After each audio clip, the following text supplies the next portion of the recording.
Dans cette vidéo incroyable, on va parler aujourd'hui de l'impression 3D 4K versus 8K et Dominique a une bombe à nous lâcher.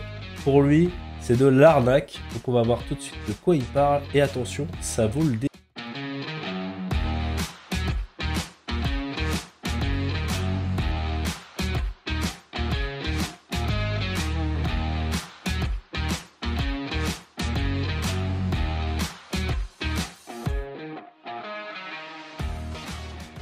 Donc du coup, Dominique, imprimante 3D 4K versus 8K, enfin pas versus, mais 4K 8K, donc toutes ces désignations, toi pour toi, quelque part, est-ce que c'est de l'arnaque, tout simplement? Alors, je suis mitigé, c'est oui et non au final, parce que oui, le 8K ne servira à rien si la résolution en micron est pas bonne sur l'imprimante. Parce que la première chose à regarder sur une imprimante 3D, c'est bien sûr la capacité d'impression, hein, la quantité au niveau de l'axe Z et aussi au niveau du plateau.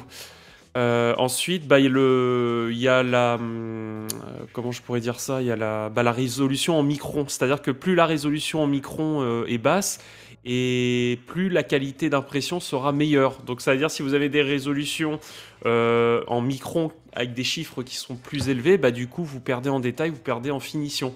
Donc dans ce cas-là, le 4K ou le 8K, enfin le 8K j'ai envie de dire, effectivement ne servira à rien en fait. D'accord, parce qu'en fait, on Donc avait c'est un fait, on avait fait une vidéo justement qu'on va mettre en lien sur les imprimantes 4K, 8K, et c'est vrai que tout de suite, on était bombardé de messages disant ah, mais ça veut rien dire, 4K, 8K, c'est commercial et tout. Et effectivement, nous on était plutôt dans l'idée de, du coup, de parler de ces imprimantes-là qui sont plutôt les désignations que les gens utilisent, effectivement, qui veulent pas forcément dire grand-chose, mais au moins qu'on le mérite de peut-être alerter un peu plus les gens sur cette résolution, tout ça. Et donc du coup, ouais, toi tu voulais bien préciser les choses sur ce type d'imprimante. C'est toi demain, par exemple, t'habites en ville, les routes sont limitées à 50 km/h et demain, toi, t'es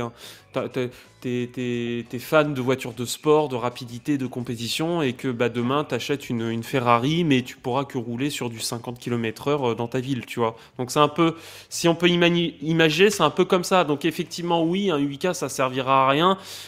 Si vous exploitez pas si t'exploites pas les capacités de la machine, que tu restes dans des petites figurines, et bien sûr, si tu as une résolution au micron, qui est pas si extraordinaire que ça, parce que tu as des imprimantes 4K, et ça, justement, je l'explique dans la formation avancée, que tu as des imprimantes 4K qui peuvent imprimer aussi bien détaillé que des 8K, en fait, tout simplement parce qu'elles ont une résolution en micron qui est meilleure.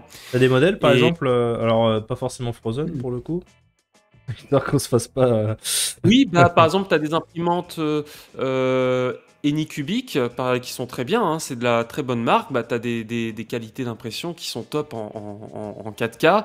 Tu as des imprimantes, et par exemple aussi, si tu prends on va dire le même modèle d'imprimante, mais avec des tailles différentes, souvent les imprimantes qui sont plus grandes ont des résolutions en micron qui sont un peu plus élevées que les petites. Donc du coup, ça va imprimer un peu moins de détails.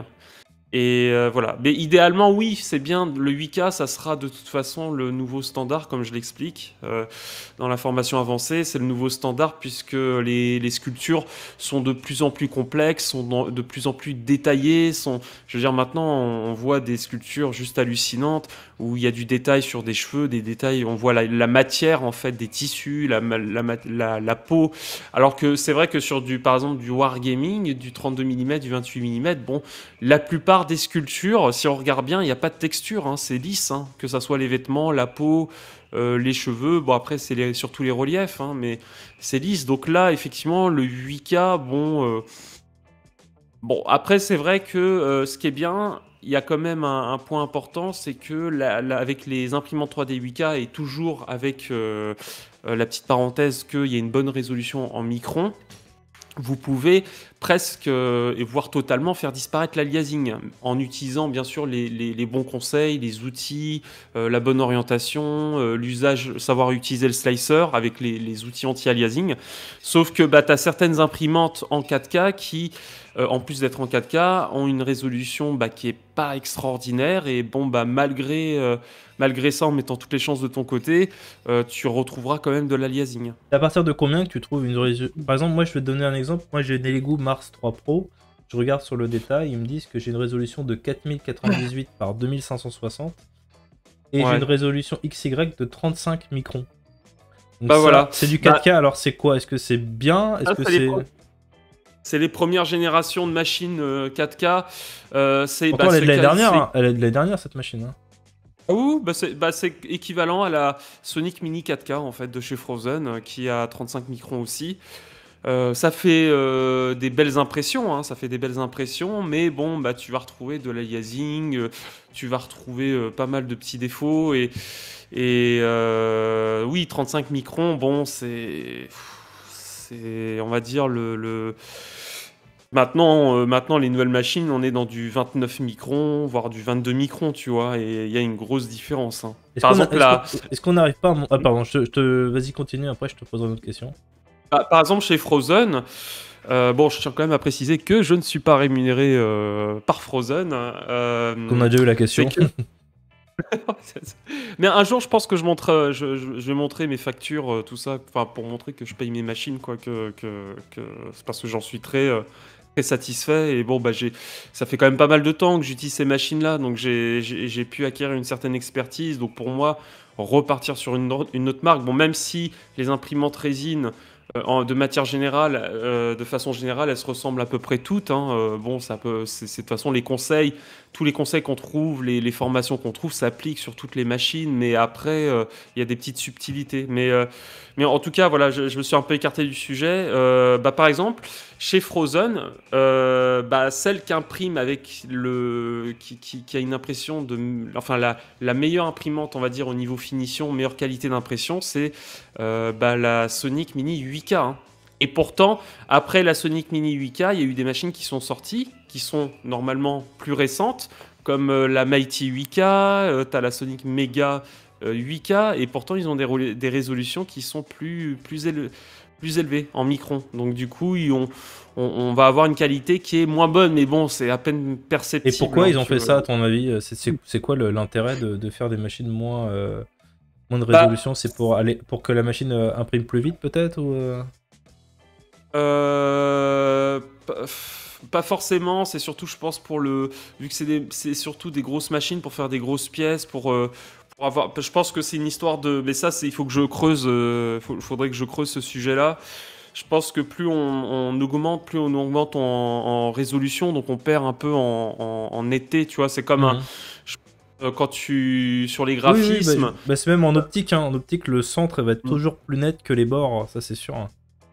Voilà, c'est ça. Plus tu vas dans le petit, plus tu réduis, plus tu auras l'impression que c'est net, c'est lisse, et plus tu vas étaler une image, l'élargir, et tu vas commencer à voir les pixels, donc c'est un peu, je pense, ça reprend un peu ce principe-là. Et la Sonic Mini 8K, oui, c'est clairement la meilleure qualité d'impression dans la marque donc, Frozen. Si je peux résumer, en fait, la vidéo, c'est finalement de se dire de pas prendre au pied de la lettre le fait que ce soit 4K ou 8K, de pas acheter simplement parce que c'est écrit 8K, mais plutôt de se renseigner en profondeur sur les composants, et voilà, cette résolution qui est plus primordiale que les LED qui peuvent peut-être être un peu pour berner aussi les gens, quoi. Oui, tout à fait. C'est pour ça que d'un côté c'est aussi vrai, quand on a eu pas mal de retours là-dessus. D'un côté, c'est vrai, c'est aussi des accroches commerciales. Ce 8K, tiens, direct, nous, on a souvent dans l'inconscient, on va associer ça aux téléviseurs, tu vois, les téléviseurs 4K, les téléviseurs 8K, quand on se dit, c'est forcément mieux. Et pas forcément dans l'impression 3D, mais effectivement, après, bien sûr, c'est pas un critère à mettre de côté, hein, parce que, bon, il y a quand même une grosse différence, hein, quand on a fait le test. Entre 4K et 8K, il y a quand même de la différence. C'est-à-dire qu'il y a presque plus d'aliasing. Les détails, par contre, vont se ressentir la différence sur les impressions plus grandes. Par exemple, des modèles plus grands, de 15-16 cm et plus. Quand on sort un peu de l'univers Wargaming, là, on va commencer à avoir une différence sur les textures. Et ensuite, voilà, quand les surfaces lisses aussi. Donc voilà, donc ça, pour moi, ça sera le nouveau standard. C'est bien aussi, mais c'est pas le critère numéro 1 qu'il faut regarder, c'est, la résolution en microns. Et souvent, ils la précisent pas, hein. Des fois, c'est difficile de la trouver, hein, et voilà, et ça, plus la capacité d'impression. La source de lumière aussi, ça, c'est si c'est, du LCD, alors si c'est des ampoules LED, par exemple, ça, c'était les premières générations de machines où il y avait des... Tu sais, c'est quand tu ouvres ton imprimante, tu as l'impression d'avoir des coussins, tu sais? Tu sais, en fait, c'est un truc c'est une sorte je sais pas comment ils appellent ça, tu sais, c'est transparent en fait, c'est du plastique ou enfin ils appellent ça du cristal, et ça fait un côté matelassé. Et en fait, t'as plein de petites ampoules LED en dessous. Donc ça, bah c'est ça qui va générer la source lumineuse de l'exposition aux UV. Et ils ont sorti aussi chez Frozen des machines où tu as une seule source lumineuse linéaire qui va projeter en une fois, et du coup c'est bien évidemment c'est une source qui est beaucoup plus uniforme et de meilleure qualité, et même des fois ils ont mis aussi un rétroprojecteur, tu vois, ça reprend un peu le système de rétroprojecteur, donc tu as le laser la lumière qui va taper dans le miroir qui va être réfléchi sur le bac de résine. D'accord. Donc voilà, il y a aussi ce critère-là, il y a le DLP, hein, tu as le LCD, DLP, voilà, aussi voir le côté comment est projetée la lumière. Donc au début des machines 4K, c'était des ampoules LED avec ce côté matelassé. Maintenant, ils ont commencé à sortir des sources lumineuses linéaires. Donc ça, j'encourage bien sûr à prendre ça. Mais tu as aussi est-ce que l'imprimante 3D est en un seul rail Bon, on s'écarte un peu du sujet, mais bon, tout est lié en fait. Parce que bon, c'est vrai qu'on pense 8K, mais bon, tu as la résolution en micron, tu as aussi comment se déplace le plateau d'impression, s'il y a 2 rails ou un seul rail. Parce que si tu en as un seul, il sera plus sujet aux micro-mouvements, aux variations, et ça aura un impact sur la qualité d'impression. Donc quand on a 2, c'est beaucoup plus stable, beaucoup plus fluide. La source lumineuse, la capacité. Donc il y a tout ça à voir avant de se poser la question 8K. Donc effectivement, c'est bien si on peut tout regrouper, hein.